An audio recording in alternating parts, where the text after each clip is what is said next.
New York সিটির আসন্ন mayor নির্বাচনে জোহরান মামদানি ধারাবাহিকভাবে এগিয়ে যাচ্ছেন। তবে প্রেসিডেন্ট ডোনাল্ড ট্রাম্প তাকে ব্যঙ্গ করে মাই লিটল কমিউনিস্ট হিসেবে আখ্যায়িত করেছেন।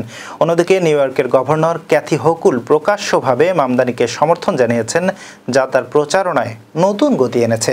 সাম্প্রতিক জরিপে মামদানি 43 থেকে 46% ভোট সমর্থন পেয়ে শীর্ষে রয়েছেন। সাবেক গভর্নর অ্যান্ড্রু কুমো এবং বর্তমান মেয়র এরিক অ্যাডামস তার প্রধান প্রতিদ্বন্দ্বী হলেও এ অবস্থায় নির্বাচনী সমীকরণ জটিল হয়ে উঠেছে। ট্রাম্প এবং তার ঘনিষ্ঠ মহল চেষ্টা করেছেন অ্যাডামস ও রিপাবলিকান প্রার্থী কার্টিস স্লেওয়াকে সরে দাঁড়াতে প্রলোভন দেওয়ার, যাতে মামদানিকে হারানো যায়, কিন্তু তা ব্যর্থ হয়েছে। মেয়র অ্যাডামস কিছু সংবাদে প্রতিযোগিতা থেকে সরে দাঁড়ানোর গুজব উড়িয়ে দিয়েছেন। অন্যদিকে মামদানির সমর্থন বাড়ানো, ব্যবসায়ী মহলের সঙ্গে বৈঠক এবং হোকুলের প্রকাশ্য বার্তা নির্বাচনী পরিস্থিতি নতুন মাত্রা দিয়েছে।